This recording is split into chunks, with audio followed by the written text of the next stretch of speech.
Friends, welcome back to my channel. તો શિયાળામાં બધી ભાજીઓ મસ્ત મળવા લાગી છે। મેથીના ગોટા તો બધા ખાતા જ હોય છે, પણ આજે આપણે બનાવીશું પાલકના ગોટા। તો પાલકને આપણે સરખી રીતે ધોઈ અને આવી રીતે મસ્ત ઝીણી ઝીણી કટ કરી દીધી છે। અહીંયા આપણે બેસન લીધું છે, બેસનમાં થોડી વરિયાળી નાખી છે કાચી, અને હવે આપણે અજમો નાખ્યો છે થોડો હાથથી ક્રશ કરીને, એનાથી એનો સ્વાદ એન્હાન્સ થાય છે। એટલે તો અહીંયા આપણે આખા ધાણા અને મરીને થોડું સાબુત છે એટલે એને થોડું થોડું દરદરું કૂટી કાઢ્યું છે। તો આપણે જે આખા ધાણા અને મરીને જે દરદરું વાટેલું હતું એ હવે આપણે આમાં મિક્સ કરી દીધું છે। તો હવે આપણે એમાં નાખીશું થોડીક હિંગ। આમાં આપણે સ્વાદ અનુસાર થોડું મીઠું ઉમેરી દીધું છે। તો આ છે મારા પપ્પાનો સિક્રેટ મસાલો જે બનાવ્યો છે એ ઉમેર્યો છે। હવે આમાં આપણે થોડું થોડું પાણી ઉમેરીને એને મિક્સ કરતા રહીશું।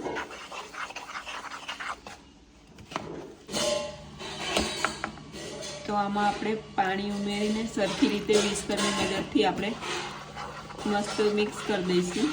હવે આપણે એમાં ખાવાનો સોડા નાખીશું, ઈનો બી નાખી શકાય,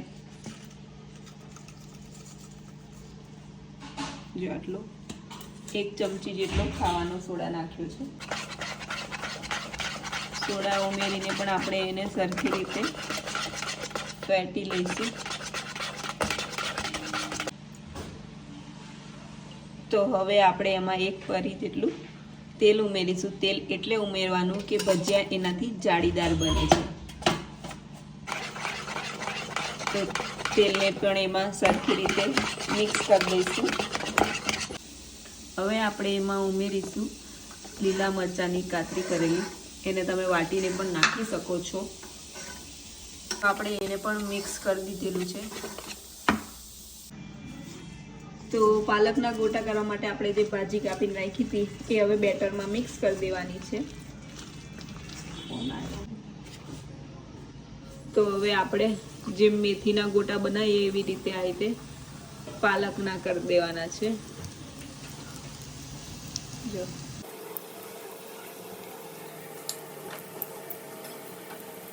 મૂકતા હોય એટલે ઉપર આવી જાય છે, એટલે એકદમ પોચા પોચા છે, જાળીદાર।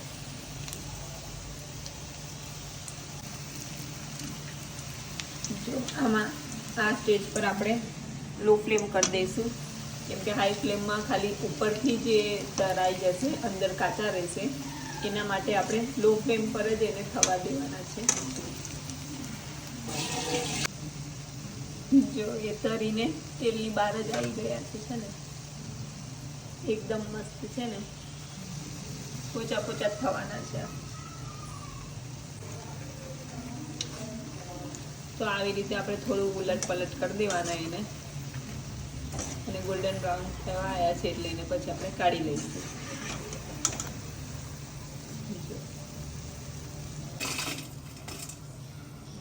આવી રીતે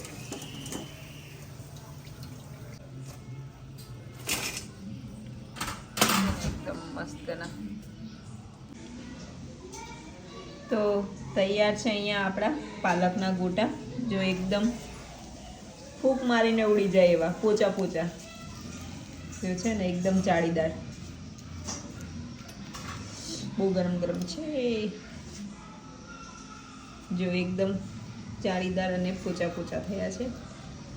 અને કઢીની રેસીપી મારી ચેનલ પર છે જ, જે ભજીયા ને એની સાથે ખવાય એ વાળી। ઓહો, એકદમ પોચા પોચા બન્યા છે।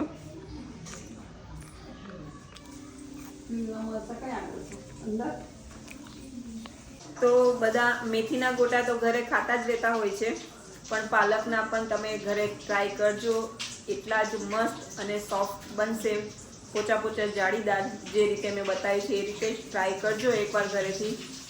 અને વિડીયો ગમ્યો હોય તો લાઈક, શેર અને સબસ્ક્રાઈબ જરૂરથી કરી દેજો। મળીશું નેક્સ્ટ વિડીયોમાં। Bye bye.